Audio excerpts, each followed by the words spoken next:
আসসালামু আলাইকুম ভিউয়ার্স, আশা করি সবাই অনেক ভালো আছেন। আজকে আপনাদের সাথে আরও একটি নতুন রেসিপি নিয়ে হাজির হয়েছি। আমার আজকের রেসিপি হচ্ছে মুরালি। এই মুরালিটাকে অনেকে আবার গজা অথবা খুরমা নামেও চিনে থাকেন। চলুন তাহলে কিভাবে পারফেক্টভাবে এই মুরালিটা বাসায় তৈরি করবেন সেই রেসিপিটি আপনাদের সাথে শেয়ার করব।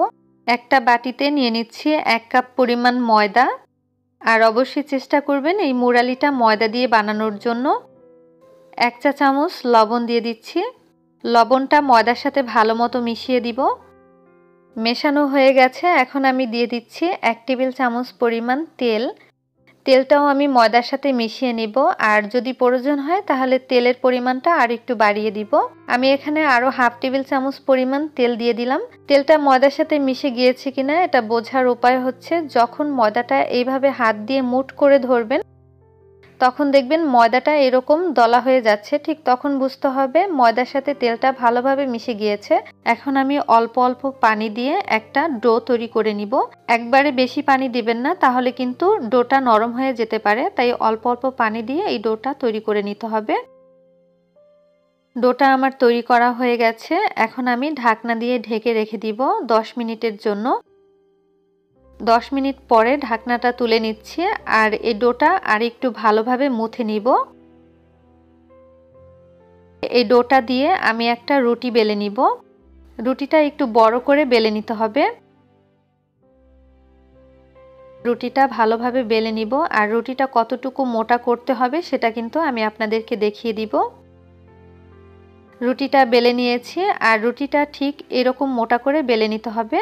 এখন এই রুটিটার চারপাশ আমি একটু ছুরি দিয়ে কেটে নিচ্ছি। আর এই কেটে নেওয়ার কারণ হচ্ছে যখন আমরা মুরালিটা তৈরি করব তখন কিন্তু সবগুলো একই সাইজের হবে। সাইডের অংশগুলো আমি তুলে নিচ্ছি আর এই সাইডের অংশ দিয়ে কিন্তু আমি আবারও আরেকটা রুটি বানিয়ে নিব। লম্বা লম্বা করে রুটিটাকে কেটে নিচ্ছি। এভাবে করে লম্বা লম্বা করে কেটে নিতে হবে। বেশি মোটা অথবা বেশি পাতলা করা যাবে না। ঠিক মাঝ বরাবর আমি আবার কেটে নিলাম। এগুলো এখন আমি তেলে ভেজে নিব। এভাবে করে কেটে নিলে সবগুলো মুরালি সাইজ কিন্তু একই হবে। মুরালিগুলো ভাজার জন্য পরিমাণ মতো তেল গরম করে এতে আমি একে একে দিয়ে দিলাম। দেওয়ার পরপরই কিন্তু একটু নেড়ে দিতে হবে। এগুলো ভাজার সময় চুলার আঁচটা কিন্তু মিডিয়ামে রেখে এরপরে ভেজে নেবেন, নইলে কিন্তু পুড়ে যেতে পারে। এই মুরালিগুলো আমি হালকা করে ভেজে নিব। এগুলো হালকা করে ভেজে নিলে মুরালিটা কালারটা কিন্তু খুব সুন্দর আসে। ভাজা হয়ে গেছে, আমি এবার তেল থেকে তুলে নিচ্ছি। এ পর্যায়ে তুলে নিব কারণ এগুলো ঠান্ডা হওয়ার পরে কিন্তু কালারটা আর একটু গাঢ় হবে।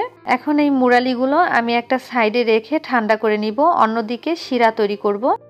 অন্য আরেকটা প্যানে দিয়ে দিচ্ছি 1 কাপ পরিমাণ চিনি আর দিয়ে দিচ্ছি হাফ কাপ পরিমাণ পানি। চুলার আঁচটা মিডিয়ামে রেখে শিরা তৈরি করে নিব। চিনিটা খেয়াল রাখবেন যেন পুরোপুরি গলে যায়। চিনিটা পুরোপুরি গলে গিয়েছে আর শিরাটাও কিন্তু অনেকটা ঘন হয়ে গেছে। ঠিক সেই সময় দিয়ে দিতে হবে আগে থেকে ভেজে রাখা মুরালিগুলো। আর অবশ্যই খেয়াল রাখবেন মুরালিগুলো ঠান্ডা হয় যেন, কারণ মুরালিগুলো যদি গরম থাকে তাহলে কিন্তু শিরায় দেওয়ার পরপর কিন্তু এই মুরালিগুলো আর ক্রিস্পি থাকবে না, নরম হয়ে যাবে। তাই মুরালিগুলো ঠান্ডা করে কিন্তু এই শিরার ভিতরে দিতে হবে। এই মুরালিগুলো একটু নেড়ে দিতে হবে কারণ একটার সাথে একটা যেন না লেগে যায়। কিছুক্ষণ জাল দেওয়ার পরেই দেখবেন যে মুরালির সাথে চিনিটা খুব ভালোভাবে মিশে গিয়েছে। আমি এখানে যতটুকু পরিমাণ মুরালি তৈরি করেছি ঠিক ততটুকু পরিমাণই চিনি ব্যবহার করেছি। মুরালিগুলো এখন পুরোপুরি রেডি হয়ে গেছে। আমি আর 1 মিনিটের মতো জাল দিয়ে নিব। এরপরে চুলার থেকে এগুলো নামিয়ে নিচ্ছি। এখন আমি চুলার থেকে এগুলো নামিয়ে নিব। এরপরে আপনাদেরকে দেখিয়ে দিব কেমন হয়েছে।